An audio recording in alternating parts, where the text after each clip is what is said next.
First of all, tell us a little about Hexnut. What is Hexnut? Hexnut is my own band, which we started in 2003. Okay. And it's made up of several classical musicians, also a jazz musician.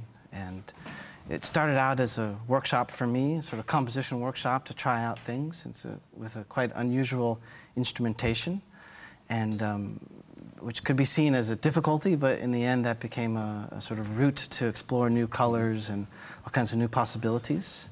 Okay.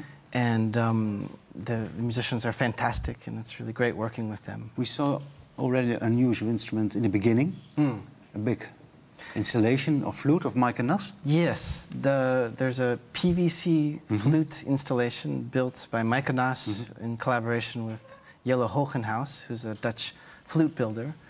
And she, for her piece in this project, she wanted to deal with oil and the way these PVC flutes are made from oil, and so and then there will be photos of the oil refineries during her piece. Okay. Well, that's the connection, and that is WRENCH, huh? Yes. Okay. Yeah. Een duet tussen beeld en muziek. Yeah. Tell us a little bit about this project. Initiative. Yeah, a few years ago I saw a really nice documentary about Edward Burtynsky called Manufactured Landscapes. And that's how I got turned on to his images. And, you know, they're very striking images. You see these incredible detail and color and beauty. But the more you look at them, the more you realize, oh, it's a hole in the ground, or it's a big oil tanker that's being torn apart. Can you show something? Or? Well, for example, this cover. I mean, yeah, it's a beautiful cover. I mean, a beautiful photo of a red river, but this is not a colored-in red river. It's a photograph of nickel tailings, which has to do with the refinement of nickel. I thought it was lava, but it's... No, this is the byproduct of the refinement of a metal. And this is just a scene which he came across in Canada, and he took a photo of it. And so on one hand you say, oh, beautiful, but on the other hand you realize what this is for our environment. Or what? Yes. Exactly. So, well, I was just struck with the double-sidedness of the images, the incredible beauty and the detail, and then also the realization of what this is going on. And that's basically the concept of what he's trying to do as an artist. He's trying to take photos or to document the way the earth is changing through the progress of man. You know, we all want to have our marble countertops. Okay. But that does come from somewhere, you know. It comes from all these quarries.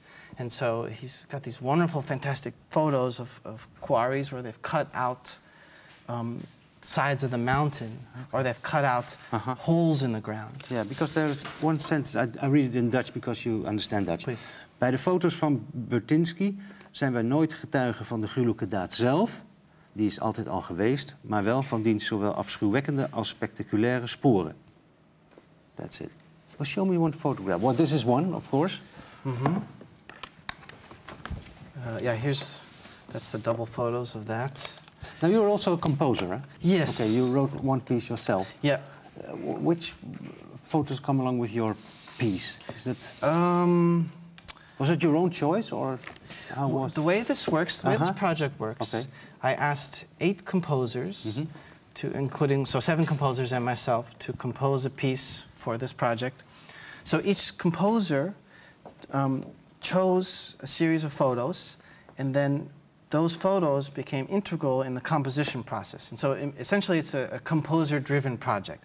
So they write their piece with the specific photos in mind, also with the concept that there will be a dramatic unfolding of the music and image at the same time. So we didn't want to have a background slideshow for our pieces, and we also didn't want to have background music for these images, but really try to create an equal balance between an interpretation of the music, in the music, of what's happening, you know, of the photos, and then to time the presentation of the photos to that. Yeah. Well, show me your choice.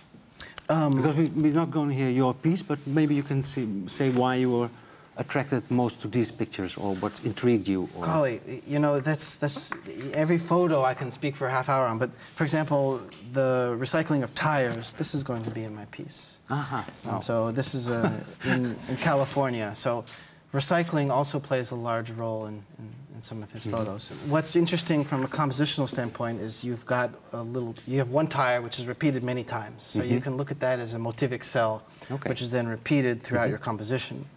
But, you know, maybe you want to focus on the trailer in the background. I mean, what does that say, or emotionally?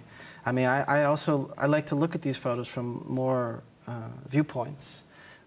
Technically, you can see them as a score, which you can play, but also what does it mean emotionally, the ideas behind it. That's interesting. And some of them are also just aesthetically so rich in detail. You just dive into it. And for example, one of the photos will be presented with a very slow zoom out. So you start with like a very small section in the middle, and then you take maybe a few minutes to do a slow zoom out of the photo, and it just becomes more and more dramatic as more information is presented to you. And so each composer is approaching this, the concept of the duet of music and image differently. And we have someone who's building the projections. And the projection is behind. Yeah, they will be projected live. It's a performance of 75 minutes. And it'll be projected live on the screen. And also, what's interesting to say, Edward Burtynsky is coming for the premiere. Oh, really? So he will be there. That's a great honor for you. Yeah, it's really fantastic. Even just to be able to use these images is a great honor. Just a little bit about the next composition you're going to play. This piece by Philippe Waller. He is taking these. Here, I can show you his photos. He's taking these really dramatic ship-breaking photos as his inspiration. And this is in Bangladesh, ship-breaking art, where they basically take these huge oil tankers, they put them on the dry ground, and then they tear them apart. And you know, here you've got some sort of abstract sculpture garden, but it's actually where this comes from. And what's fascinating when you start to look at this is all the questions which come up about, you know, the people who work on these ships, and you know, none of them live to be very old. And of course, I mean, in anything, and I'm not a specialist in environmental issues, but the photos do bring up a lot of questions, which is very interesting. And how does this reflect in the music you're going to hear? Well, I would say you judge for yourself. Listen. Okay. Thank you. Thank you. And good luck. Thanks very much. Thanks for coming.